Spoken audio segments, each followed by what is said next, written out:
ಸಿಕ್ಕಲ್ಲಿ ನೈವೇದ್ಯ ಮಾಡದೇ ಇದ್ದ ನೀರನ್ನು ಕುಡಿಯಬಾರದು ಎಂಬುದಾಗಿ ಶಾಸ್ತ್ರ ಹೇಳ್ತದೆ. ಯಾರು ಪರಿಪಾಲನೆ ಮಾಡ್ತಾರೆ ಆ ನಿಯಮಗಳನ್ನು?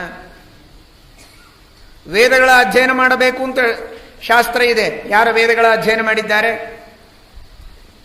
ಕನಿಷ್ಠ ಬಾರಿ 3 ಸಲ ವೇದಗಳ ಅಧ್ಯಯನ ಮಾಡಿ ಆಮೇಲೆ ಬ್ರಹ್ಮಮೀಮಾಂಸಾ ಶಾಸ್ತ್ರವನ್ನು ಓದಬೇಕು ಅಂತ ಹೇಳ್ತಾರೆ. ಶಾಸ್ತ್ರವನ್ನೇ ಓದುವುದಿಲ್ಲ, ವೇದಗಳನ್ನೂ ಓದುವುದಿಲ್ಲ, ಗುರುಕುಲದಲ್ಲಿ ವಾಸ ಮಾಡೋದಿಲ್ಲ, ಬ್ರಹ್ಮಚರ್ಯದ ಪಾಲನೆ ಇಲ್ಲ, ಕ್ರಮವಾಗಿ ಆ ಎಲ್ಲ ವಿಧವಾದ ಆಶ್ರಮಗಳನ್ನು ಪರಿಪಾಲನೆ ಮಾಡ್ತಾ ಬರುವುದಿಲ್ಲ. ಒಂದೇ ಎರಡೇ ಶಾಸ್ತ್ರ ವಿರುದ್ಧವಾದ ಆಚರಣೆಯನ್ನು ನಾವು ಮಾಡೋದು. ಬೇಕಾದಷ್ಟು ಶಾಸ್ತ್ರ ವಿರುದ್ಧವಾಗಿರತಕ್ಕಂತಹ ಆಚರಣೆಗಳನ್ನು ಪ್ರತಿನಿತ್ಯದಲ್ಲಿ ಮಾಡ್ತೇವೆ.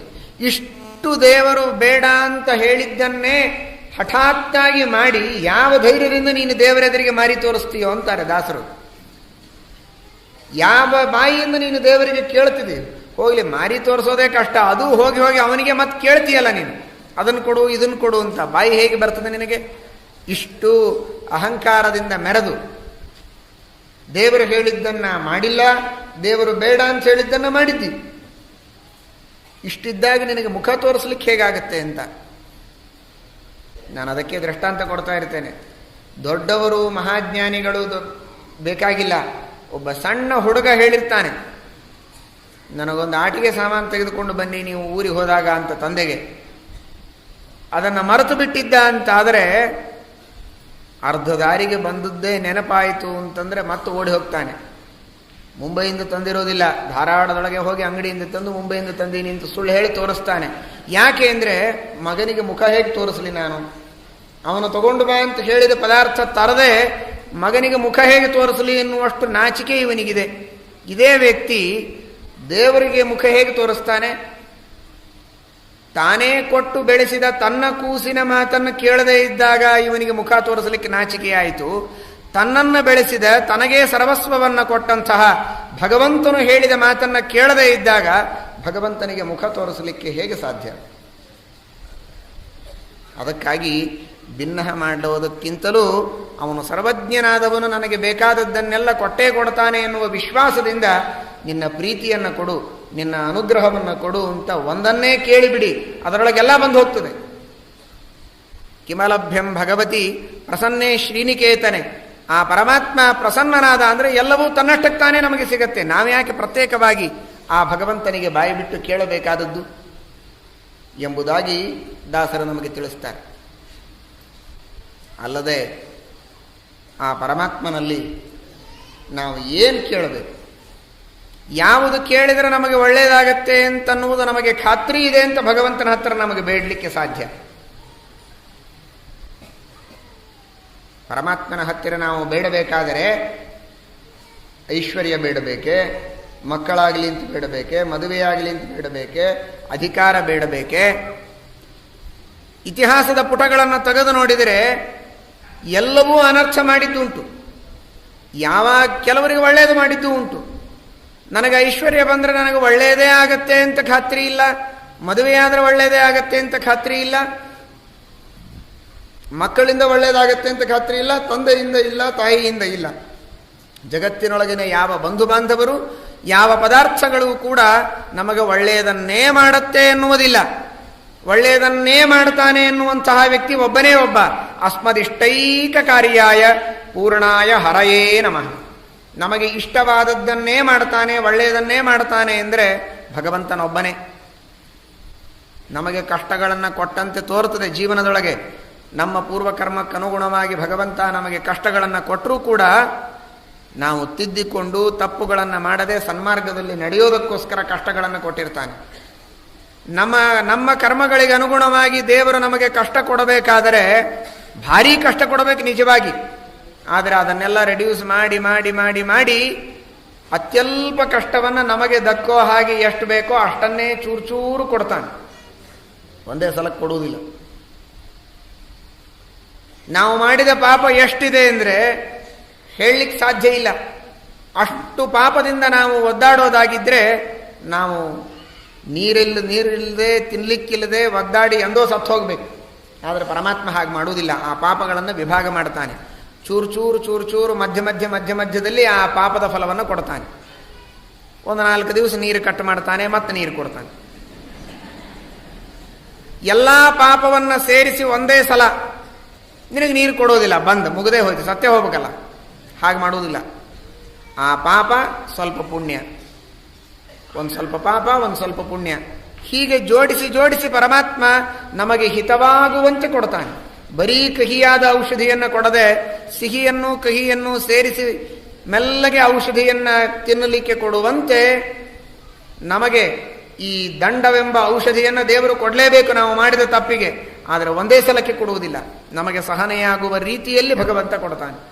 ಕಷ್ಟ ಕೊಡುವಾಗಲೂ ಕೊನೆಗೆ ಸನ್ಮಾರ್ಗವನ್ನು ತೋರಿಸಿ ನಮ್ಮಿಂದ ಸತ್ಕರ್ಮಗಳನ್ನು ಮಾಡಿಸಿ ಉದ್ಧಾರಣೆ ಮಾಡ್ತಾನೆ.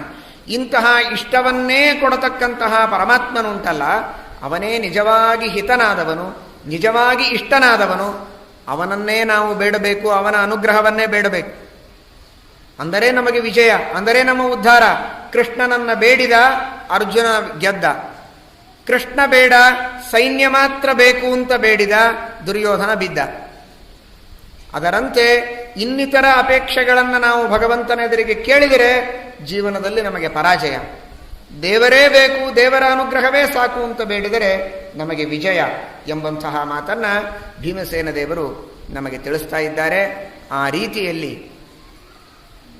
ಪರಮಾತ್ಮನಿಗೆ ನಾವು ಬೇಡಬೇಕಾದದ್ದು ಜ್ಞಾನಭಕ್ತಿ ವೈರಾಗ್ಯಗಳನ್ನು ಬಿಟ್ಟು ಇನ್ಯಾವುದೂ ಅಲ್ಲ, ಅವುಗಳನ್ನೇ ಬೇಡಬೇಕು ಎಂಬಂತಹ ಸಂದೇಶವನ್ನು ನಕಾಮ್ಯ ಕರ್ಮಕೃತ್ ತಸ್ಮಾತ್ ನಾಯಾಚದ್ದೇವ ಮಾನುಷಾನ್ ನಹರಿಶ್ಚಾರ್ಥಿತಸ್ತೇನ ಕದಾಚಿತ್ ಕಾಮಲಿಪ್ಸಯ. ಈ ರೀತಿಯಾಗಿ ಭೀಮಸೇನ ದೇವರು ತಮ್ಮ ಶುದ್ಧವಾದ ಭಾಗವತ ಧರ್ಮವನ್ನು ಅನುಷ್ಠಾನವನ್ನು ಮಾಡಿದ್ದಾರೆ. ಇದಲ್ಲದೆ ಆ ಭೀಮಸೇನ ದೇವರು ಮಾಡಿದ ಇನ್ನಿತರ ಭಾಗವತ ಧರ್ಮಗಳು ಉಂಟು. ಅಂತಹ ಭಾಗವತ ಧರ್ಮಗಳನ್ನು ಅವರಿಗೆ ತಕ್ಕಂತೆ ಸ್ವಲ್ಪ ಕಡಿಮೆಯಾದರೂ ಅಡ್ಡಿ ಇಲ್ಲ, ಆದರೆ ಶುದ್ಧವಾದ ಭಾಗವತ ಧರ್ಮವನ್ನು ಅನುಷ್ಠಾನ ಮಾಡಿದ ಮಹಾನುಭಾವಳು ಅಂದರೆ ಭಾರತೀ ದೇವಿ, ಸರಸ್ವತೀ ದೇವಿ. ಅವಳನ್ನು ಬಿಟ್ಟರೆ ಇನ್ನೆಲ್ಲರೂ ಕೂಡ ಚಿನ್ನ ಧರ್ಮ ಕ್ವಚಿತ್ ಕ್ವಚಿತ್, ಎಲ್ಲರಲ್ಲಿಯೂ ಲೋಪದೋಷಗಳಿವೆ. ಎಲ್ಲ ದೇವತೆಗಳು, ಋಷಿಗಳು, ಮುನಿಗಳು, ಮನುಷ್ಯರ ಬಗ್ಗೆಯಂತೂ ಹೇಳಲೇಬೇಕಾಗಿಲ್ಲ. ಅಂತಹ ಧರ್ಮದ ಲೋಪ ಇನ್ನೆಲ್ಲ ಜನರಲ್ಲಿ ಕಾಣುತ್ತದೆ. ಅತಿ ಶುದ್ಧವಾದ ಧರ್ಮ ಭೀಮಸೇನ ದೇವರಲ್ಲಿ ಮಾತ್ರ ಕಾಣುತ್ತೆ. ಅಂತಹ ಭೀಮಸೇನ ದೇವರಲ್ಲಿ ಭಗವಂತನ ಚಿಂತನೆಯನ್ನು ಮಾಡಿ ಆ ಶುದ್ಧ ಭಾಗವತ ಧರ್ಮವನ್ನು ನಮ್ಮ ಯೋಗ್ಯತಾನುಸಾರವಾಗಿ ದೇವರು ನಮಗೆ ಕೊಡಲಿ ಎಂಬುದಾಗಿ ನಾವು ಪ್ರಾರ್ಥನೆಯನ್ನು ಮಾಡಿ ಇನ್ನಿತರ ಜನರ ಬಗ್ಗೆ ಹಾಗೂ ಭೀಮಸೇನ ದೇವರ ಇತರ ಭಾಗವತ ಧರ್ಮಗಳ ಬಗ್ಗೆ ಮತ್ತೆ ತಿಳಿಯೋಣ. ರಘುವರಿಯ ನಾರಾಯಣಂ ಸುರಗುರುಂ ಜಗದೇಕನಾಥಂ ಭಕ್ತಪ್ರಿಯಂ ಸಕಲಲೋಕ ನಮಸ್ಕೃತಂಚ ತ್ರೈಗುಣ್ಯವರ್ಜಿತಮಜಂ ವಿಭುಮಾದ್ಯಮೀಶಂ ವಂದೇ ಭವಘ್ನಮರಾಸುರಸಿದ್ಧವಂದ್ಯಂ. ನಾರಾಯಣಂ ನಮಸ್ಕೃತ್ಯ ನರಂ ಚೈವ ನರೋತ್ತಮಂ ದೇವೀಂ ಸರಸ್ವತೀಂ ವ್ಯಾಸಂ ತತೋ ಜಯಮುದೀರಯೇತ್. ಧರ್ಮವಿಜ್ಞಾನವೈರಾಗ್ಯ ಪರಮೈಶ್ವರ್ಯಶಾಲಿನಃ ಆನಂದತೀರ್ಥಭಗವತ್ಪಾದಾನ್ ವಂದೇ ನಿರಂತರಂ. ನಮೋಸ್ತು ತಾತ್ವಿಕಾ ದೇವಾಃ ವಿಷ್ಣುಭಕ್ತಿಪರಾಯಣಾಃ ಧರ್ಮಮಾರ್ಗೇ ಪ್ರೇರಯಂತು ಭವಂತಃ ಸರ್ವ ಏವ ಹಿ. Naomi ನ್ಯಾಯಸುಧಾಧಿಕೃಜ್ಜಯಮುನೀನ್ ಶ್ರೀಪಾದರಾಟ್ಸನ್ಮಣೀನ್ ವ್ಯಾಸಾರ್ಯಾನ್ ವಿವಿಧಾಗಮಬ್ಧಿವಿಹರಾನ್ ಶ್ರೀವಾದಿರಾಜಾನಪಿ Vande ಹಂಸವರಾನ್ ರಘುತ್ತಮಗುರೂನ್ ವೈದಗ್ಧ್ಯವಾರಾಂ ನಿಧೀನ್ Shri Satyavrata Raghavendra ಮುನಿಪಾನ್ ಸದ್ಬೋಧ ಸಧ್ಯಾನಪಾನ್ ಸತ್ಯಾಭಿಜ್ಞಕರಾಬ್ಜೋತ್ಥಾನ್ ಪಂಚಾಶದ್ವರ್ಷಪೂಜಕಾನ್ ಸತ್ಯಪ್ರಮೋದತೀರ್ಥಾರ್ಯಾನ್ Naomi ನ್ಯಾಯಸುಧಾರತಾನ್.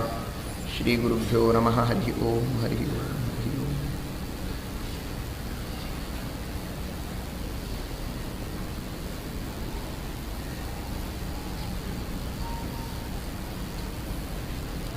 ಅತಿ ಪರಿಶುದ್ಧವಾದಂತಹ ಭಾಗವತ ಧರ್ಮವನ್ನು, ದೃಢವಾದ ವೈಷ್ಣವ ನಿಷ್ಠೆಯನ್ನು ಪರಿಪಾಲನೆ ಮಾಡಿಕೊಂಡು ಬಂದಂತಹ ಮಹಾನುಭಾವರು ಭೀಮಸೇನ ದೇವರು ಮಾತ್ರ. ಇನ್ನಿತರ ದೇವತೆಗಳು, ಇನ್ನಿತರ ಮಹನೀಯರು ನಮಗಿಂತಲೂ ಯೋಗ್ಯತೆಯಲ್ಲಿ ಕೋಟಿ ಕೋಟಿ ಕೋಟಿ ಪಟ್ಟು ಹಿರಿಯರಾಗಿದ್ದರು, ಮಹಾತ್ಮರಾಗಿದ್ದರು, ಪರಮಶುದ್ಧರಾಗಿದ್ದರೂ ಕೂಡ ಭೀಮಸೇನ ದೇವರ ದೃಷ್ಟಿಯಲ್ಲಿ ಮಾತ್ರ ಅವರು ಕಿಂಚಿತ್ ಅಶುದ್ಧರಾಗಿದ್ದಾರೆ. ಸ್ವಲ್ಪ ದೋಷ ಪ್ರತಿಯೊಬ್ಬರೊಳಗೂ ಉಂಟು. ಯಾವ ದೋಷಗಳೂ ಇಲ್ಲದೆ ಇರುವಂತಹ ಶುದ್ಧವಾದ ಧರ್ಮ ಇದು ಭೀಮಸೇನ ದೇವರಲ್ಲಿ ಮಾತ್ರ ನಾವು ಕಾಣಬಹುದು ಎಂಬುದಾಗಿ ಶ್ರೀಮದಾಚಾರ್ಯರು ನಮಗೆ ತಿಳಿಸ್ತಾರೆ. ನಮ್ಮೆಲ್ಲರ ಹೆಮ್ಮೆ ಇದು. ನಮ್ಮ ಮೂಲ ಗುರುಗಳಾದಂತಹ ಶ್ರೀಮದ್ ಆನಂದತೀರ್ಥ ಭಗವತ್ಪಾದಾಚಾರ್ಯರು ಅವರ ಹಿಂದಿನ ರೂಪದಲ್ಲಿರುವ ಭೀಮಸೇನ ದೇವರ ಅಥವಾ ಹನುಮಂತ ದೇವರ ಈ ವಿಧವಾದಂತಹ ಶುದ್ಧವಾಗಿರತಕ್ಕಂತಹ ಭಾಗವತ ಧರ್ಮ, ಶುದ್ಧವಾದಂತಹ ಚಾರಿತ್ರ್ಯ ಇದು ಇತಿಹಾಸ ಪುರಾಣಗಳಲ್ಲಿ ಪ್ರಸಿದ್ಧವಾಗಿದೆ ಅಂತನ್ನುವುದನ್ನು ಕಂಡಾಗ ನಮ್ಮೆಲ್ಲರಿಗೆ ಹೆಮ್ಮೆಯಾಗಬೇಕು. ಅಂತಹ ಮಹಾಗುರುಗಳ ಶಿಷ್ಯರಾಗಿ ನಾವು ಜನಿಸಿದ್ದು ನಮ್ಮ ಅಹೋಭಾಗ್ಯ. ಅಹೋಭಾಗ್ಯಂ ಅಹೋಭಾಗ್ಯಂ ಅಧ್ವಮಾರ್ಗಾನುವರ್ತಿನಾಂ. ಸಾಕ್ಷಾತ್ ಭಗವಂತನೇ ನಮಗೆ ತಂದೆ, ಅವನೇ ದೇವ, ಸಾಕ್ಷಾತ್ ವಾಯುದೇವರೇ, ಜೀವೋತ್ತಮರಾದ ವಾಯುದೇವರೇ ನಮ್ಮ ಗುರುಗಳಾಗಿ ಲಭಿಸಿದ್ದಾರೆ ಎನ್ನುವುದು ನಮ್ಮ ಕೋಟಿ ಕೋಟಿ ಜನ್ಮಗಳ ಪುಣ್ಯ ಎಂಬುದಾಗಿ ನಾವು ತಿಳಿಯಬೇಕು. ಅಂತಹ ಶುದ್ಧ ಭಾಗವತ ಧರ್ಮದಲ್ಲಿ ರತರಾದವರು ಭೀಮಸೇನ ದೇವರು. ಮೊಟ್ಟ ಮೊದಲನೆಯ ಅಶುದ್ಧಿ ಅದು ಸಕಾಮವಾದಂತಹ ಕರ್ಮಗಳನ್ನು ಮಾಡೋದು. ಅದನ್ನು ಭೀಮಸೇನ ದೇವರು ಮಾಡ್ತಾ ಇರಲಿಲ್ಲ. ಎಂಥದೇ ಆಪತ್ತು ಬಂದಾಗಲೂ ಮಾಡ್ತಾ ಇರಲಿಲ್ಲ. ಸುಖವಾಗಿದ್ದಾಗ ಧರ್ಮಗಳು ಎಲ್ಲರೂ ಮಾಡ್ತಾರೆ. ಆಪತ್ತಿನಲ್ಲಿದ್ದಾಗ ಸ್ವಲ್ಪ ಸಂಕೋಚ ಮಾಡಿಬಿಡಬಹುದು. ಭೀಮಸೇನ ದೇವರಿಗೆ ಆಪತ್ತೇ ಇಲ್ಲ ಅಂತ ಇಟ್ಟುಕೊಳ್ಳಿ. ಲೋಕದೃಷ್ಟಿಯಿಂದ ಯುದ್ಧ ನಡೀತಾ ಇದೆ, ಭಾರಿ ಭಾರಿ ಶಸ್ತ್ರಾಸ್ತ್ರಗಳನ್ನು ಎದುರಿನ ಪಕ್ಷದವರು ಹಾಕ್ತಾ ಇರ್ತಾರೆ. ತಲೆಗೆ ಏನು ತೋಚುತ್ತದೋ ಅದನ್ನು ಮಾಡಿಬಿಡಬೇಕು ಅನ್ನೋದೇ ಮನುಷ್ಯನಿಗೆ ಆ ಸಂದರ್ಭದಲ್ಲಿ ಹೊಳೆಯೋದೇ ಹೊರತು ಆಗಲೂ ತಾನು ಶುದ್ಧವಾದ ಧರ್ಮವನ್ನು ಕಾಪಾಡಿಕೊಂಡು ಹೋಗೋದು ಅನ್ನೋದು ಬಹಳ ಕಷ್ಟ. ಆದರೆ ಭೀಮಸೇನ ದೇವರು ಮಹಾನುಭಾವರಿಗೆ ಅದು ಕಷ್ಟವೇ ಅಲ್ಲ. ಲೋಕದ ದೃಷ್ಟಿಯಿಂದ ಅದು ಎಂಥದೇ ಕಷ್ಟ ಅಂತ ಅನಿಸಿದರೂ ಅಂತಹ ಸಂದರ್ಭದಲ್ಲಿಯೂ ಕೂಡ ಅಸ್ತ್ರಗಳನ್ನು ಬಿಡ್ತಾ ಇರಲಿಲ್ಲ. ಅಸ್ತ್ರಗಳು ಬೇರೆ, ಬರೀ ಶಸ್ತ್ರಗಳು ಬಾಣಗಳು ಬೇರೆ. ತಮ್ಮ ಬಲದಿಂದ ಪರಾಕ್ರಮದಿಂದ ಯಾವುದನ್ನೇ ಎಸೆದರೂ ಕೂಡ ಅದು ಶಸ್ತ್ರವಾಗತ್ತೆ, ಅದು ಬರೀ ಆಯುಧ ಅಂತ ಅನಿಸಿಕೊಳ್ಳುತ್ತೆ. ಮಂತ್ರಗಳನ್ನು ಪಠನ ಮಾಡಿ, ಆ ದೇವತೆಗಳಿಗೆ ಸ್ತೋತ್ರ ಮಾಡಿ, ನೀವು ನನ್ನ ಉದ್ದೇಶವನ್ನು ಪೂರ್ಣ ಮಾಡಿ, ಈ ಒಂದು ಆಯುಧದಲ್ಲಿ ಇದ್ದು ನೀವು ಇಂತಹ ಶತ್ರುವಿನ ಸಂಹಾರ ಮಾಡಿ ಅಂತ ದೇವತೆಗಳಿಗೆ ಬೇಡಿಕೊಂಡು ಬಿಡುವುದುಂಟಲ್ಲ, ಅದಕ್ಕೆ ಅಸ್ತ್ರ ಅಂತಾರೆ. ಅಗ್ನಿಗೆ ಪ್ರಾರ್ಥನೆ ಮಾಡಿ ನೀನು ಅಗ್ನಿಯ ವೃಷ್ಟಿಯನ್ನು ಮಾಡು, ಸುಟ್ಟಾಕು ಎದುರು ಪಕ್ಷದವರ ರಥಗಳನ್ನು, ಅಥವಾ ಮಳೆ ಸುರಿಸು, ಗಾಳಿ ಬೀಸಲಿ, ಹೀಗೆ ನಾನಾ ವಿಧವಾದ ಪ್ರಾರ್ಥನೆಯನ್ನು ಮಾಡಿ ಆ ದೇವತೆಗಳ ವರವನ್ನು ಪಡೆದು ಬಿಡುವ ಆಯುಧಗಳು ಉಂಟಲ್ಲ, ಅವುಗಳಿಗೆ ಅಸ್ತ್ರ ಅಂತಾರೆ. ಅಂತಹ ಅಸ್ತ್ರವನ್ನು ಭೀಮಸೇನ ದೇವರು ಎಂದೂ ಬಿಡ್ತಾ ಇರಲಿಲ್ಲ. ಕಾರಣ ಅದರಲ್ಲಿ ದೇವತೆಗಳ ಬೇಡಿಕೆ ಉಂಟು. ದೇವತೆಗಳಿಗೆ ನಾನ್ಯಾಕೆ ಬೇಡಬೇಕು?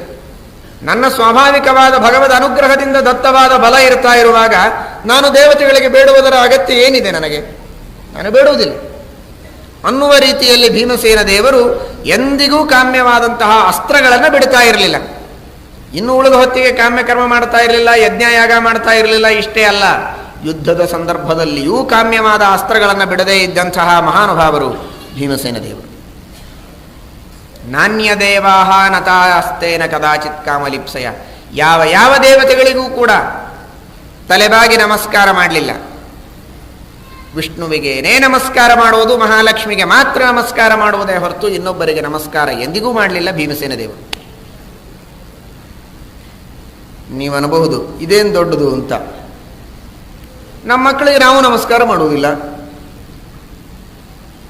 ಸಣ್ಣವರು ಅಂದಮೇಲೆ ನಮಸ್ಕಾರ ಯಾಕೆ ಮಾಡಬೇಕು? ನಮಸ್ಕಾರ ಮಾಡಲಿಕ್ಕೆ ಯೋಗ್ಯತೆ ಇದ್ದರೂ ಕೂಡ ವಿಷ್ಣುವಿಗೆ ಮಾತ್ರ ನಮಸ್ಕಾರ ಮಾಡಿ ಇನ್ಯಾರಿಗೂ ನಮಸ್ಕಾರ ಮಾಡೋದಿಲ್ಲ ಅಂತಾದರೆ ಅದು ಶುದ್ಧ ವೈಷ್ಣವ ಧರ್ಮ ಅಂತ ನೀವು ಹೇಳಬಹುದು. ಅವರು ಚಿಕ್ಕವರೇ ಆಗಿದ್ದಾರೆ ಅನ್ನೋದಕ್ಕಾಗಿ ನಮಸ್ಕಾರ ಮಾಡಲಿಲ್ಲ ಅಂತಾದರೆ ಅವರು ದೊಡ್ಡವರು ಅಂತ ಇಷ್ಟೇ ಆಯ್ತೆ ಹೊರತು ಶುದ್ಧ ವೈಷ್ಣವ ಧರ್ಮಕ್ಕೆ ಇದು ಚಿಹ್ನ ಹೇಗೆ? ವಾಯುದೇವರಿಗಿಂತಲೂ ಇತರ ದೇವತೆಗಳು ಚಿಕ್ಕವರೇ ಆಗಿದ್ದರೂ ನಮಸ್ಕಾರ ಮಾಡೋ ಪ್ರಸಕ್ತಿಯೇ ಇರಲಿಲ್ಲ, ಮಾಡಲಿಲ್ಲ ಅಂತ ನೀವು ತಿಳಿಯಬಹುದು. ಆದರೆ ಶಾಸ್ತ್ರ ಹಾಗಲ್ಲ. ಶಾಸ್ತ್ರ ಹೇಳುತ್ತದೆ, ಅನಾದಿ ಕಾಲದಿಂದಲೂ ಇವರು ಶುದ್ಧವಾದ ವೈಷ್ಣವ ಧರ್ಮವನ್ನು ಪರಿಪಾಲನೆ ಮಾಡತಕ್ಕಂತಹ ಒಂದು ಸ್ವಾಭಾವಿಕವಾದ ಯೋಗ್ಯತೆ ಇವರಲ್ಲಿ ಇದ್ದದ್ದರಿಂದಲೇ ಇವರನ್ನು ಆ ಪಟ್ಟದಲ್ಲಿ ಕೂಡಿಸಿದ್ದಾನೆ ದೇವರು. ಆ ಪಟ್ಟದಲ್ಲಿ ಕೂತದ್ದಕ್ಕೆ ಇವರು ಬೇರೆಯವರಿಗೆ ನಮಸ್ಕಾರ ಮಾಡಿಲ್ಲ ಅಂತಲ್ಲ, ಇವರ ಸ್ವಾಭಾವಿಕವಾದ ಸ್ವರೂಪ ಯೋಗ್ಯತೆ ಏನುಂಟಲ್ಲ ಅದು ಮಹಾಲಕ್ಷ್ಮಿ ವಿಷ್ಣುವನ್ನು ಬಿಟ್ಟರೆ ಇನ್ಯಾರಿಗೂ ನಮಸ್ಕಾರ ಮಾಡದೇ ಇರತಕ್ಕಂತಹ ಶುದ್ಧವಾದ ಭಾಗವತ ಧರ್ಮವನ್ನು ಪರಿಪಾಲನೆ ಮಾಡುವ ಯೋಗ್ಯತೆ ಇವರಲ್ಲಿ ಇದ್ದದ್ದಕ್ಕಾಗೇನೆ ಇವರನ್ನು ಆ ಪದವಿಯಲ್ಲಿ, ಜೀವೋತ್ತಮ ಪದವಿಯಲ್ಲಿ ಭಗವಂತ ಕೂಡಿಸಿದ್ದಾನೆ ಎಂಬುದಾಗಿ ಶ್ರೀಮದಾಚಾರ್ಯರು ತಿಳಿಸ್ತಾರೆ. ಆ ರೀತಿಯಾದಂತಹ ಶುದ್ಧವಾದ ಭಾಗವತ ಧರ್ಮ ಭೀಮಸೇನ ದೇವರದಿದೆ. ಹಾಗಾದರೆ ನಾವು ಇದನ್ನು ಆದರ್ಶ ಅಂತ ಇಟ್ಟುಕೊಳ್ಬೇಕು ಅಂತ ಹೇಳ್ತಾ ಇದ್ದೀರಲ್ಲ, ಹಾಗಾದರೆ ನಾವು ಯಾವ ದೇವತೆಗಳಿಗೂ ನಮಸ್ಕಾರ ಮಾಡುವುದು ಬೇಡವೇ ಅಂತ ಪ್ರಶ್ನೆ. ಹಾಗರ್ಥವಲ್ಲ. ಶ್ರೀಮದ್ ಆಚಾರ್ಯರ ನಿರ್ಣಯ ಹೇಳಿದ್ದಾರೆ, ನಾವು ಅವಶ್ಯವಾಗಿ ದೇವತೆಗಳ ಪೂಜೆಯನ್ನು ಮಾಡಲೇಬೇಕು. ಅದೇ ನಮಗೆ ಶುದ್ಧವಾದ ಧರ್ಮ. ಯಾಕೆ ಅಂದರೆ ಭಗವಂತನ ಭಕ್ತರಾದ ಪರಮಾತ್ಮನ ಅಧಿಷ್ಠಾನರಾದ ದೇವತೆಗಳ ಪೂಜೆಯನ್ನು ನಾವು ಮಾಡದೇ ಇದ್ದರೆ ವಿಷ್ಣು ಭಕ್ತಿಯೇ ನಮ್ಮಲ್ಲಿ ಬರದೇ ಇದ್ದಂತೆ ಮಾಡಿಬಿಡ್ತಾರೆ ದೇವತೆಗಳು. ನಮ್ಮ ಉದ್ಧಾರವೇ ಆಗುವುದಿಲ್ಲ. ನಮ್ಮಿಂದ ಸತ್ಕರ್ಮಗಳನ್ನು ಮಾಡಿಸೋದೇ ಇಲ್ಲ ದೇವತೆಗಳ ಮೇಲೆ. ಏನ್ರಿ ಇಷ್ಟು ಸ್ವಾರ್ಥವೇ ದೇವತೆಗಳಿಗೆ? ಒಬ್ಬ ಸಾಮಾನ್ಯ ವ್ಯಕ್ತಿ ನನ್ನನ್ನು ನೀವು ಮರ್ಯಾದೆ ಮಾಡದೇ ಇದ್ದರೆ ಅಡ್ಡಿ ಇಲ್ಲ, ನಮ್ಮ ಹಿರಿಯರಿಗೆ ನೀವು ಮರ್ಯಾದೆ ಕೊಟ್ಟರೆ ಸಾಕು ಅಂತ ಒಬ್ಬ ಸಾಮಾನ್ಯ ವ್ಯಕ್ತಿ ಹೇಳ್ತಾನೆ. ನಮ್ಮ ತಂದೆಗೆ ನೀವು ಗೌರವ ಮಾಡಿಬಿಡಿ ಸಾಕು, ನಮ್ಮನ್ನೇನು ಮಾತಾಡಿಸೋ ಕಾರಣ ಇಲ್ಲ ಅಂತ ಎಷ್ಟೋ ಜನ ಪಾಪ ಒಳ್ಳೆಯ ಮಕ್ಕಳು ಹೇಳ್ತಾರೆ. ಇಲ್ಲ ಅಂತಲ್ಲ. ಆದರೆ ದೇವತೆಗಳಿಗೆ ಇಷ್ಟೂ ವಿನಯ ಇಲ್ಲೇನು? ನಮ್ಮನ್ನು ಯಾರನ್ನೂ ನೀವು ಪೂಜೆ ಮಾಡದೇ ಇದ್ರೆ ಅಡ್ಡಿ ಇಲ್ಲ, ನಮ್ಮ ಮೇಲೆ ಭಕ್ತಿ ಮಾಡದೇ ಇದ್ರೆ ಅಡ್ಡಿ ಇಲ್ಲ, ವಿಷ್ಣುವಿನಲ್ಲಿ ಭಕ್ತಿ ಮಾಡಿಬಿಡಿ, ನಿಮ್ಮನ್ನು ನಾವು ಉದ್ಧಾರ ಮಾಡ್ತೇವೆ ಅಂತ ದೇವತೆಗಳು ಹೇಳಬಹುದಾಗಿತ್ತಲ್ಲ. ಅಂದರೆ ಶ್ರೀಮದ್ ಆಚಾರ್ಯರಂತಾರೆ, ಹೌದು, ಆ ವಿನಯ ಉಂಟು ದೇವತೆಗಳಿಗೆ, ಆದರೆ ವಿಷ್ಣುವಿನ ಆಜ್ಞೆ ಹಾಗಿಲ್ಲ. ಪರಮಾತ್ಮನ ಆಜ್ಞೆ ಉಂಟಲ್ಲ, ಪರಮಾತ್ಮನ ಆದೇಶ, ಎಲ್ಲ ದೇವತೆಗಳನ್ನು ತಾರತಮ್ಯ ಕ್ರಮದಲ್ಲಿ ಪೂಜೆ ಮಾಡಿ ಸರ್ವೋತ್ತಮತ್ವೇನ ತನ್ನನ್ನು ಪೂಜೆ ಮಾಡಿದಾಗ ಮಾತ್ರ ಅವನಿಗೆ ಪ್ರೀತಿಯಾಗತ್ತೆ. ಇಲ್ಲದಿದ್ದರೆ ಪ್ರೀತಿಯೇ ಆಗುವುದಿಲ್ಲ ಅವನಿಗೆ. ಅನ್ನೋದಕ್ಕಾಗಿ ಎಲ್ಲ ದೇವತೆಗಳನ್ನು ನಾವು ಪೂಜೆ ಮಾಡಿದರೆ ಮಾತ್ರ ಭಗವದಾಜ್ಞೆಯನ್ನು ಪರಿಪಾಲನೆ ಮಾಡದಂತೆ ಆಗತ್ತೆ. ಇಲ್ಲದೇ ಇದ್ದರೆ ದೇವರ ಆಜ್ಞೆಯ ಉಲ್ಲಂಘನ ಆಗತ್ತೆ ಅನ್ನೋದಕ್ಕಾಗಿ ದೇವತೆಗಳಿಗೆ ಸಿಟ್ಟು. ತಮ್ಮನ್ನು ಪೂಜೆ ಮಾಡಲಿಲ್ಲ ಅನ್ನೋದಕ್ಕಾಗಿ ಅಲ್ಲ. ಅವರಿಗೆ ನಮ್ಮ ಪೂಜೆ ಮಾಡದೇ ಇದ್ದರೆ ಕೊರತೆ ಇಲ್ಲ, ದೇವರ ಅನುಗ್ರಹದಿಂದ ಸುಖವಾಗಿದ್ದಾರೆ. ಆದರೆ ದೇವತೆಗಳ ಪೂಜೆಯನ್ನು ಮಾಡಿ ತಾರತಮ್ಯವನ್ನು ತಿಳಿದು ಅವರೆಲ್ಲರ ಅನುಗ್ರಹವನ್ನು ಪಡೆದು ಕೊನೆಗೆ ಸರ್ವೋತ್ತಮತ್ವೇನ ಪರಮಾತ್ಮನ ಪೂಜೆಯನ್ನು ಮಾಡಬೇಕು ಅನ್ನುವುದೇ ಪರಮಾತ್ಮನ ಆಜ್ಞೆ ಆದದ್ದರಿಂದ ಅದನ್ನು ನಾವು ಉಲ್ಲಂಘನೆ ಮಾಡಿದರೆ ದೇವರ ಆಜ್ಞಾ ಉಲ್ಲಂಘನ ಮಾಡಿದಂತೆ ಆಗತ್ತೆ ಅನ್ನುವ ಕೋಪಕ್ಕೆ ದೇವತೆಗಳು ನಮ್ಮನ್ನು ಶಾಸನ ಮಾಡ್ತಾರೆ. ಅದಕ್ಕಾಗಿ ನಾವು ಎಲ್ಲ ದೇವತೆಗಳಲ್ಲಿ ಭಕ್ತಿ ಮಾಡಬೇಕು, ತಾರತಮ್ಯವನ್ನು ತಿಳಿಯಬೇಕು, ಸರ್ವೋತ್ತಮತ್ವೇನ ಭಗವಂತನ ಪೂಜೆಯನ್ನು ಮಾಡಬೇಕು ಅನ್ನುವುದೇ ಸಿದ್ಧಾಂತ. ಆದರೆ ಸರ್ವೋತ್ತಮತ್ವೇನ ಇತರ ದೇವತೆಗಳನ್ನು ಪೂಜೆ ಮಾಡಬಾರದು ಅನ್ನುವುದರೊಳಗೆ ಮಾತ್ರ ಇಲ್ಲಿ ತಾತ್ಪರ್ಯ. ವಿಷ್ಣು ಒಬ್ಬನೇ ಸರ್ವೋತ್ತಮ ಎಂಬುದಾಗಿ ತಿಳಿದು ಉಳಿದ ದೇವತೆಗಳನ್ನು ಭಗವದ್ ಅಧೀನರು, ಅವನ ಪರಿವಾರರು ಎಂಬುದಾಗಿ ತಿಳಿದು ಅವಶ್ಯವಾಗಿ ಪೂಜೆಯನ್ನು ಮಾಡಲೇಬೇಕು ಅಂತ ಶ್ರೀಮದಾಚಾರ್ಯರು ಅನೇಕ ಗ್ರಂಥಗಳಲ್ಲಿ ತಿಳಿಸಿಕೊಟ್ಟಿದ್ದಾರೆ. ಆದ್ದರಿಂದ ಆ ರೀತಿಯಾದಂತಹ ಶುದ್ಧವಾದ ಭಾಗವತ ಧರ್ಮ ಇದು ಭೀಮಸೇನ ದೇವರದಲ್ಲಿದ್ದದ್ದು. ಇದು ಎರಡನೆಯ ಆದರ್ಶವಾಗಿ ನಾವು ತಿಳಿಯಬೇಕು. ಇನ್ನು ಯಾರು ದುಷ್ಟರೋ ಅಂಥವರಿಗೆ ಭೀಮಸೇನ ದೇವರು ಎಂಥ ಸಂದರ್ಭದಲ್ಲಿಯೂ ದಯ ಮಾಡ್ತಾ ಇರಲಿಲ್ಲ. ಸತ್ತ ಮೇಲೂ ನೈವೋರ್ಧ್ವ ದೈಹಿಕಾನುಜ್ಞಾಂ ಅವೈಷ್ಣವ ಕೃತೇ ಕರೋ. ಯಾರು ಭಗವಂತನ ದ್ರೋಹ ಮಾಡಿದರು, ಶ್ರೀಕೃಷ್ಣ ಪರಮಾತ್ಮನ ವಿರೋಧ ಮಾಡಿದರೋ ಅಂತಹ ದುರ್ಯೋಧನಾದಿಗಳಿಗೆ ಶ್ರಾದ್ದ ಮಾಡುತ್ತೇನೆ ಎನ್ನುವುದಕ್ಕೆ ಸ್ವಲ್ಪ ರೊಕ್ಕ ಕೊಡಿ ಅಂತ ಧೃತರಾಷ್ಟ್ರ ಹೇಳಿ ಕಳಿಸ್ತಾನೆ. ಅಷ್ಟೊತ್ತಿಗೆ ಧೃತರಾಷ್ಟ್ರ ಯುಧಿಷ್ಠಿರನಿಗೆ ರಾಜ್ಯ ಬಂದು ಬಿಟ್ಟಿರ್ತದೆ. ನಿಮ್ಮ ರಾಜ್ಯದಿಂದ ಸ್ವಲ್ಪ ಹಣ ಕೊಡಿ, ನಾನು ಸತ್ತ ಮಕ್ಕಳಿಗಾಗಿ ಶ್ರಾದ್ದ ಮಾಡ್ತೇನೆ ಅಂತ. ಕೋಶ ಎಲ್ಲ ಭೀಮಸೇನ ದೇವರ ಕೈಯಲ್ಲಿರ್ತದೆ. ಮೊದಲಿಗೆ ಬಂದು ಕೇಳಬೇಕಾದದ್ದು ಭೀಮಸೇನ ದೇವರಿಗೆ. ಸರ್ವಥಾ ಕೊಡೋದಿಲ್ಲ, ಹೋಗು ಅಂತ ಹೇಳಿ ಕಳಿಸ್ತಾರೆ ಭೀಮಸೇನ ದೇವರು. ಏನ್ರಿ ಬದುಕಿದಾಗೇನೋ ಜಗಳ ಪಗಳ ಆಡಲಿ, ಸತ್ತ ಮೇಲೆ ಏನಾಯಿತು? ಕೆಲವ್ರದ್ದು ಹಾಗೊಂದು ವಾದ ಇದೆ, ಸತ್ತ ಮೇಲೆ ಎಲ್ಲರೂ ಒಂದೇ ಅಲ್ಲ ಅಂತ. ಸತ್ತ ಮೇಲೆ ಏನಾಯಿತು? ಸತ್ತ ಮೇಲೆ ಎಲ್ಲರೂ ಒಂದೇ, ಯಾಕೆ ದ್ವೇಷ ಮಾಡಬೇಕು? ಶ್ರಾದ್ದಕ್ಕೆ ದುಡ್ಡು ಕೊಟ್ಟರೆ ಏನಾಗ್ತಾ ಇತ್ತು ಇವ್ರದು ಅಂತ. ಭೀಮಸೇನ ದೇವರಂತಾರೆ, ಪರಮಾತ್ಮನ ದ್ರೋಹ ಮಾಡಿದ ಮೇಲೆ, ಶ್ರೀಕೃಷ್ಣ ಪರಮಾತ್ಮನ ವಿರೋಧ ಮಾಡಿದ ಮೇಲೆ ಅವರಿಗೆ ಸದ್ಗತಿ ಆಗೋದಿಲ್ಲ ಅನ್ನುವುದು ನಿಶ್ಚಿತವೇ. ಸತ್ತ ಮೇಲೆ ಎಲ್ಲರೂ ಒಂದಾಗ್ತಾರೆ ಅಂತ ಅನ್ನುವುದು ಯಾವ ಶಾಸ್ತ್ರ ಹೇಳಿದೆ? ಇಷ್ಟೊತ್ತು ಮಹಾಭಾರತ ಏನು ಹೇಳಿತು? ದುಷ್ಟ ಕರ್ಮಗಳನ್ನು ಮಾಡಿದವರಿಗೆ ದುರ್ಗತಿಯನ್ನೇ ಶಾಸ್ತ್ರ ಹೇಳಿದೆಯೇ ಹೊರತು ಎಲ್ಲರಿಗೂ ಒಳ್ಳೆಯದಾಗತ್ತೆ ಅಂತ ಶಾಸ್ತ್ರ ಹೇಳಿಲ್ಲ. ಹಾಗಾದರೆ ಅಷ್ಟು ಎಲ್ಲ ಕೆಟ್ಟ ಕೆಲಸಗಳಲ್ಲಿ ಅತೀ ದೊಡ್ಡದು ಅಂದರೆ ಅದು ಪರಮಾತ್ಮನ ದ್ರೋಹ, ವಿಷ್ಣುವಿನ ದ್ರೋಹ. ಅಂತಹ ವಿಷ್ಣು ದ್ರೋಹವನ್ನು ಸ್ವರೂಪತಃ ಮಾಡಿದಂಥವರು, ಏನೋ ತಾತ್ಕಾಲಿಕವಾಗಿ ಯಾರದೋ ಆವೇಶದಿಂದ ಮಾಡಿ ಮತ್ತೆ ತಿದ್ದುಕೊಂಡವರಲ್ಲ. ತಮ್ಮ ಸ್ವರೂಪದಲ್ಲೇನೇ ಭಗವಂತನ ದ್ರೋಹವನ್ನು ಮಾಡತಕ್ಕಂತಹ ಈ ಎಲ್ಲ ದುಷ್ಟರಿಗೆ ದುರ್ಗತಿಯಾಗುವುದು ನಿಶ್ಚಿತ. ಬೇಕಾದಷ್ಟು ಶ್ರಾದ್ದ ಮಾಡಿದರೂ ಅವರಿಗೆ ದುರ್ಗತಿಯಾಗೋದೇ ನಿಶ್ಚಿತ. ಅಂದಮೇಲೆ ಅವರಿಗೆ ಸದ್ಗತಿ ಆಗಲಿ ಅಂತ ನಾವು ಪ್ರಾರ್ಥನೆ ಮಾಡಿದರೂ ಸದ್ಗತಿ ಆಗುವುದಿಲ್ಲ. ಪ್ರಾರ್ಥನೆ ಮಾಡಿದರೆ ನಮಗೆ ಪಾಪ ಬರ್ತದೆ ಅಷ್ಟೇ. ಪರಮಾತ್ಮನ ದ್ರೋಹ ಮಾಡಿದವರಿಗೂ ಒಳ್ಳೆಯದಾಗಲಿ ಅಂತ ನಾವು ಚಿಂತನೆ ಮಾಡಿದರೆ ಆ ಪಾಪ ನಮಗೆ ಬರ್ತದೆ. ಯಾರು ಭಗವದ್ರೋಹ ಮಾಡುವವರೋ, ಯಾರು ವಿಷ್ಣು ದ್ರೋಹ ಮಾಡುವವರೋ ಅಂಥವರಿಗೆ ಒಳ್ಳೆಯದಾಗಲಿ ಅಂತ ಚಿಂತನೆ ಮಾಡಬಾರದು. ಭಗವಂತನಿಗೆ ಪ್ರಿಯರಾದವರು, ಧರ್ಮಕ್ಕೆ ಅನುಕೂಲರಾದವರು ಅಂಥವರಿಗೆ ಒಳ್ಳೆಯದಾಗಲಿ ಎಂಬುದಾಗಿಯೇ ಚಿಂತನೆ ಮಾಡಬೇಕು ಅಂತ ಭೀಮಸೇನ ದೇವರ ಅತ್ಯಂತ ದೃಢವಾದ ನಿರ್ಧಾರ. ಕಷ್ಟಾತ್ ಕಷ್ಟತರಂ ಯಾಂತು ಸರ್ವೇ ದುರ್ಯೋಧನಾದಯ. ಇದು ಬಹಳ ದೊಡ್ಡದಾಗಿರತಕ್ಕಂತಹ ತತ್ವ. ನಮಗೆ ದುರ್ಯೋಧನಾದಿಗಳು ಭೇಟಿಯಾಗೋದೇ ಇಲ್ಲ. ಹಾಗಾದರೆ ಈ ಒಂದು ತತ್ವದ ಆದರ್ಶವನ್ನು ನಾವು ನಮ್ಮ ಜೀವನದಲ್ಲಿ ಯಾವ ರೀತಿಯಾಗಿ ಬಳಸಬೇಕು ಅಂದರೆ, ಎಷ್ಟೇ ಕಷ್ಟ ಆಗಲಿ ಅಧರ್ಮಕ್ಕೆ, ಅನ್ಯಾಯಕ್ಕೆ, ದುಷ್ಟ ವಿಚಾರಗಳಿಗೆ ನಾವು ಪ್ರೋತ್ಸಾಹ ಕೊಡಬಾರದು.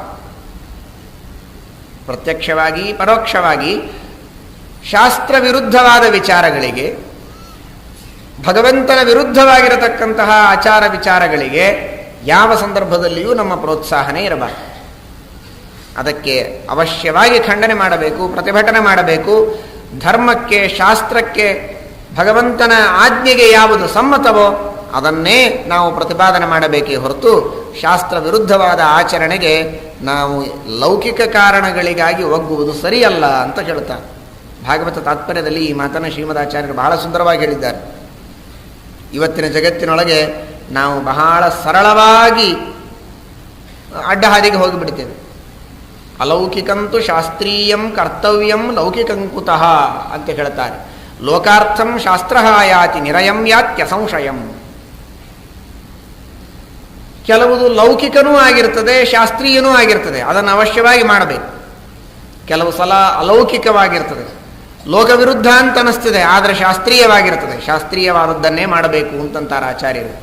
ಅಕಸ್ಮಾತ್ ಯಾವುದೋ ಒಂದು ದಾಕ್ಷಿಣ್ಯಕ್ಕಾಗಿ, ಲೌಕಿಕ ಕಾರಣಗಳಿಗಾಗಿ ಶಾಸ್ತ್ರೀಯವಾದದ್ದನ್ನು ಪರಿತ್ಯಾಗ ಮಾಡಿದರೆ ಲೋಕದಲ್ಲಿ ಮನ್ನಣೆ ಸಿಕ್ಕರೂ ಕೂಡ ನರಕವಾದ ಆಗೋದು ತಪ್ಪಿದ್ದಲ್ಲ ಅಂತ ಶ್ರೀಮದಾಚಾರ್ಯರಂತಾರೆ.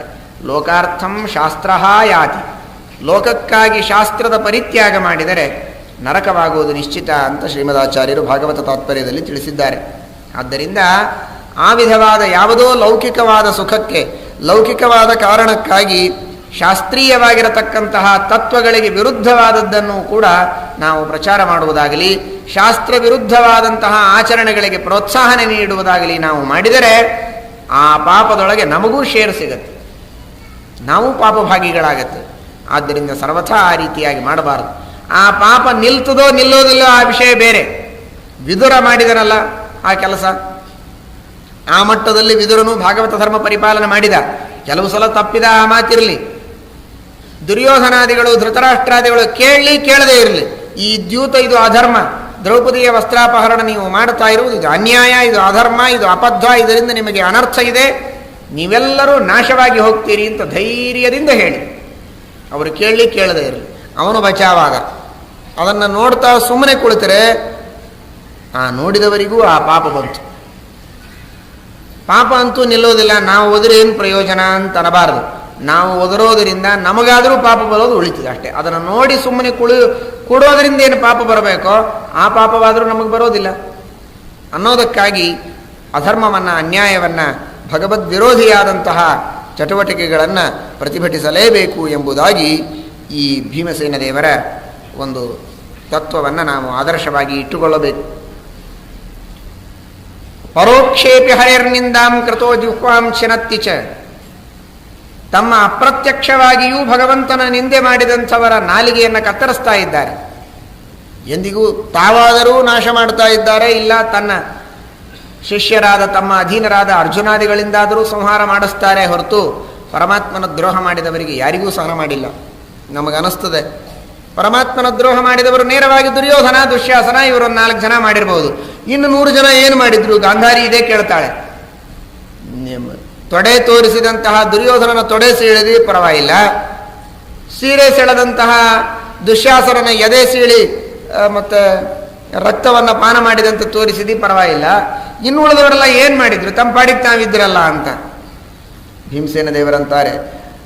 ಅವರೆಲ್ಲರೂ ಸ್ವಭಾವತಃ ದುಷ್ಟರೇ, ಅಸುರರೇ. ಅಷ್ಟು ಮಾತ್ರವಲ್ಲದೆ ಕೃಷ್ಣ ಪರಮಾತ್ಮನನ್ನ ಸಂಧಾನಕ್ಕಾಗಿ ಬಂದಾಗ ಕಟ್ಟಿ ಹಾಕಬೇಕು ಅಂತ ದುರ್ಯೋಧನ ವಿಚಾರ ಮಾಡಿದರೆ ಆ ದುರ್ಯೋಧನನಿಗೆ ಎಲ್ಲರೂ ಪ್ರೋತ್ಸಾಹನೆ ಕೊಟ್ಟಿದ್ದಾರೆ, ಎಲ್ಲರೂ ಸಹಕಾರ ನೀಡಿದ್ದಾರೆ. ಆ ದುರ್ಯೋಧನನ ದುರ್ಯೋಧನನಿಗೆ ಅನುಗುಣವಾಗಿ ಕೃಷ್ಣ ಪರಮಾತ್ಮನ ತಿರಸ್ಕಾರ ಮಾಡಿದ್ದಾರೆ ಸಭೆಯಲ್ಲಿ. ಆದ್ದರಿಂದ ಎಲ್ಲರೂ ಕೃಷ್ಣನ ವಿರೋಧಿಗಳೇ, ಎಲ್ಲರೂ ಪರಮಾತ್ಮನ ದ್ರೋಹಿಗಳೇ. ಆದ್ದರಿಂದ ಎಲ್ಲರನ್ನೂ ನಾನು ಸಂಹಾರ ಮಾಡಿದ್ದು ಇದು ಧರ್ಮವೇ, ನಾನು ನಿರಪರಾಧಿಗಳನ್ನು ಸಂಹಾರ ಮಾಡಿದ್ದೇನೆ ಅಂತ ತಿಳಿಯಬೇಡ ಅಂತ ಗಾಂಧಾರಿಗೆ ಹೇಳುತ್ತಾರೆ ಭೀಮಸೇನ ದೇವರು. ಈ ರೀತಿಯಾಗಿ ಅತೀ ಸ್ವಲ್ಪ ಮಟ್ಟದಲ್ಲಿ ಆದರೂ ಕೃಷ್ಣ ಪರಮಾತ್ಮನ ಭಗವಂತನ ವಿರೋಧವನ್ನು ಮಾಡಿದವರನ್ನು ಭೀಮಸೇನ ದೇವರು ತಾವು ಸಹನ ಮಾಡಲಿಲ್ಲ. ತಾವಾದರೂ ಸಂಹಾರ ಮಾಡಿದರು, ಇಲ್ಲ ತಮ್ಮವರಿಂದಾದರೂ ಅವರನ್ನು ಸಂಹಾರ ಮಾಡಿಸಿದ್ದಾರೆ ಎಂಬುದಾಗಿ ತಿಳಿಸ್ತಾರೆ. ಇದು ಭೀಮಸೇನ ದೇವರಲ್ಲಿರತಕ್ಕಂತಹ ವಿಷ್ಣು ಭಕ್ತಿಯ ಪರಾಕಾಷ್ಠೆ, ಅಷ್ಟು ದೃಢವಾಗಿರತಕ್ಕಂತಹ ನಿಷ್ಠೆ. ಇದನ್ನು ಭೀಮಸೇನ ದೇವರು ಮಾಡ್ತಾರೆ. ಹಾಗಾದರೆ ಯಾವಾಗಲೂ ಹೀಗೆ ಮಾಡ್ತಾರೇನೋ ಅಂತ ಕೇಳಬೇಡಿ. ಪ್ರತ್ಯಕ್ಷವಾಗಿ ಅವತಾರ ಮಾಡಿದಾಗ ಪ್ರತ್ಯಕ್ಷವಾಗಿ ಸಂಹಾರ ಮಾಡ್ತಾರೆ. ಇನ್ನು ಅವತಾರ ಮಾಡದೇ ಇದ್ದಾಗಲೂ ಕೂಡ ಭೀಮಸೇನ ದೇವರು ತಾವಿದ್ದಲ್ಲಿಯೇ ಇದ್ದು ವಾಯುದೇವರು ಅವರವರು ಮಾಡಿರತಕ್ಕಂತಹ ಪಾಪಗಳಿಗೆ, ಅವರವರು ಮಾಡಿದಂತಹ ದ್ರೋಹಗಳಿಗೆ ಮೂಲ ರೂಪದಲ್ಲಿ ವಾಯುದೇವರ ರೂಪದಲ್ಲಿದ್ದು ಅವರಿಗೆ ಕೊಡಬೇಕಾದ ನರಕಾದಿ ಅನರ್ಥಗಳನ್ನು, ಶಿಕ್ಷೆಗಳನ್ನು ಕೊಡುವವರು ವಾಯುದೇವರೇ. ಯಮದೇವರ ಮುಖಾಂತರ ನಾನಾ ವಿಧವಾದ ಯಾತನೆಗಳನ್ನು, ಕಷ್ಟಗಳನ್ನು, ಶಿಕ್ಷೆಗಳನ್ನು, ದುಃಖಗಳನ್ನು ಕೊಡುವವರು ವಾಯುದೇವರೇ. ಆದ್ದರಿಂದ ಇದನ್ನು ವಾಯುಸ್ತುತಿಯಲ್ಲಿ ನೀವೆಲ್ಲ ಕಾಣ್ತೀರಿ. ತತ್ವಜ್ಞಾನ್ ಮುಕ್ತಿಭಾಜ ಸುಖ ಸಿಹಿ ಗುರೋ ಯೋಗ್ಯತಾ ತಾರತಮ್ಯಾದಾಧತ್ಸೆ ಮಿಶ್ರ ಬುದ್ಧಿಂ ಸ್ತ್ರಿದಿವ ನಿರಯಭೂ ಗೋಚರಾನ್ ನಿತ್ಯಬದ್ಧಾನ್ ತಾಮಿಶ್ರಾಂಧಾಧಿಕಾಖ್ಯೆ ತಮಸಿ ಸುಬಹುಲಂ ದುಃಖಯಸ್ಯನ್ಯಥಾಜ್ಞಾನ್ ವಿಷ್ಣೋರಾಜ್ಞಾಭಿರಿತ್ಥಂ ಶ್ರುತಿಸತಂ ಇತಿಹಾಸಾದಿ ಚಾಕರ್ಣಯಾಮ.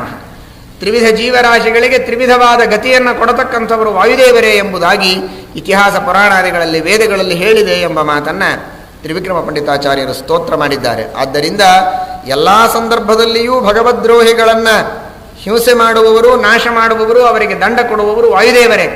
ಅವತಾರ ರೂಪದಲ್ಲಿ ಕಣ್ಣಿಗೆ ಕಾಣೋ ಹಾಗೆ ಪ್ರತ್ಯಕ್ಷದಲ್ಲಿ ಅವರು ಹಿಂಸೆಯನ್ನು ಮಾಡ್ತಾರೆ ಎಂಬುದಾಗಿ ದಂಡನವನ್ನು ಕೊಡ್ತಾರೆ ಅಂತ ಹೇಳುತ್ತಾರೆ. ಇನ್ನು ಮುಖ್ಯವಾಗಿ ಭೀಮಸೇನ ದೇವರು ತೋರಿಸಿದ ಮತ್ತೊಂದು ಭಾಗವತ ಧರ್ಮ ಅಂದರೆ ವಿದ್ಯೋಪಜೀವನಂ ನೈವ ಚಕಾರ ಆಪದ್ಯಪಿ ಕ್ವಚಿತ್. ಎಂಥದೇ ಸಂದರ್ಭದಲ್ಲಿಯೂ ಭೀಮಸೇನ ದೇವರು ವಿದ್ಯೋಪಜೀವನ ಮಾಡಲಿಲ್ಲ, ವಿದ್ಯೆಯನ್ನು ಮಾರಿಕೊಂಡು ಬದುಕಲಿಲ್ಲ. ವಿದ್ಯೆಯನ್ನು ಮಾರಿಕೊಂಡು ಬದುಕೋದು ಅಂದರೆ ಹೊಟ್ಟೆಗೋಸ್ಕರವಾಗಿ ವಿದ್ಯೆಯನ್ನು ಮಾರಿಕೊಂಡು ಸಂಬಳ ತೆಗೆದುಕೊಂಡು ಬದುಕೋದು ಅಂತನ್ನುವುದು ಮಾತ್ರವಲ್ಲ. ಅತೀ ಕಷ್ಟದ ಸಂದರ್ಭದಲ್ಲಿಯೂ ಕೂಡ ತಾವು ತಮ್ಮನ್ನು ಬಿಡಿಸಿಕೊಳ್ಳುವಂತಹ ಪರಿಸ್ಥಿತಿ ಬಂದಿದ್ದರೂ ಕೂಡ ವಿದ್ಯೆಯನ್ನು ಪಣಕ್ಕಿಟ್ಟು ವಿದ್ಯೆಯನ್ನು ಮಾರಿ ತಮ್ಮ ಜೀವನವನ್ನು ತಾವು ಪಡೆದುಕೊಳ್ಳಬೇಕು ಎಂಬಂತಹ